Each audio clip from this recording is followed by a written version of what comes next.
काम था, जहां जिसन तहां तिसन ना करे तो मरद कैसा।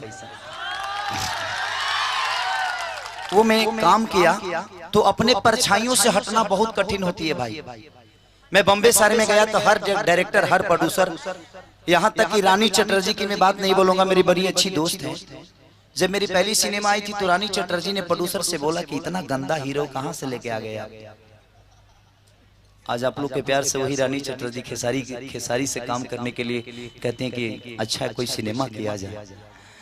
तो होता है, आप अपने आप को बदल सकते हैं अगर आपके अंदर क्षमता है तो।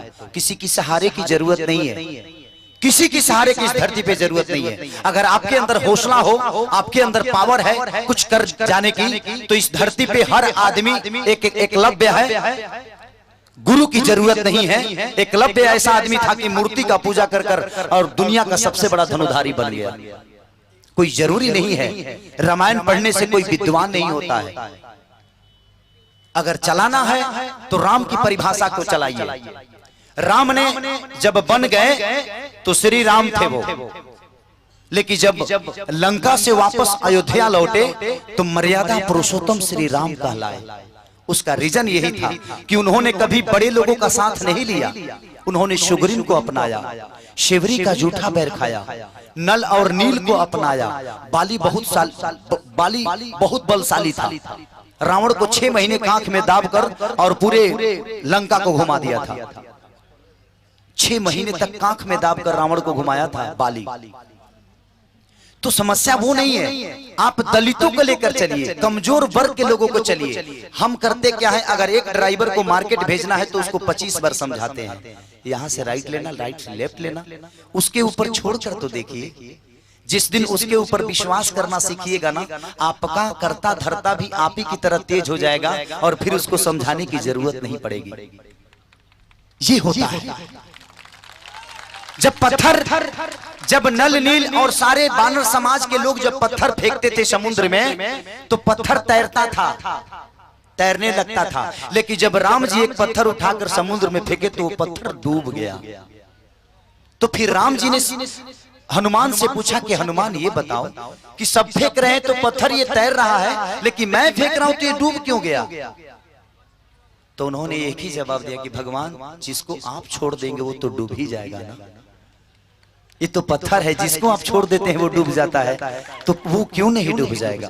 तो उन्होंने दलितों को लेकर चला, कमजोर वर्ग के लोगों को चले, इसलिए यहां से वो राम बनकर गए थे। लेकिन जब लौटे तो मर्यादा पुरुषोत्तम श्री राम कहलाए।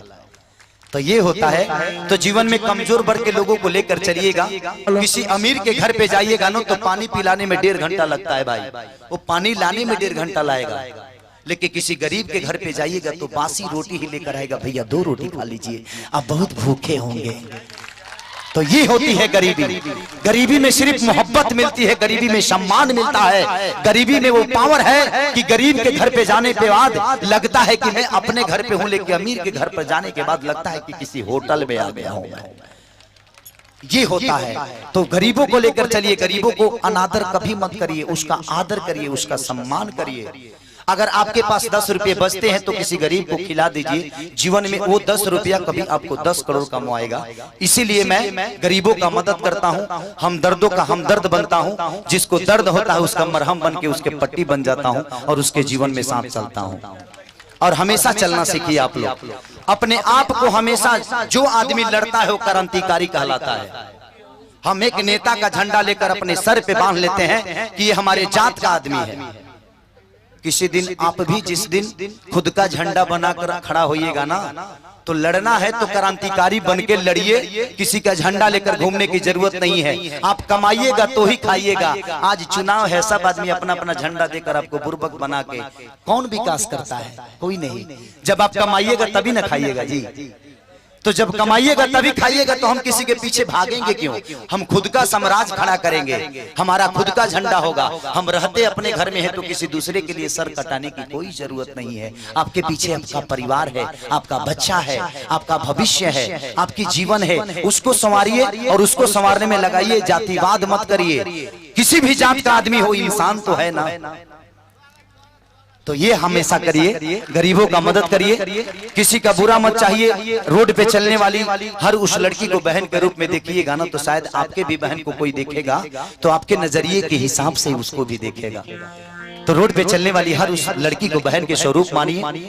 हो सकता है कि किसी दिन वो बहन आपकी मान सम्मान को बचा ले। Love you. एक हनुमान जी की बात है, तो एक लास्ट मुखिया जी का लास्ट फरमाइश।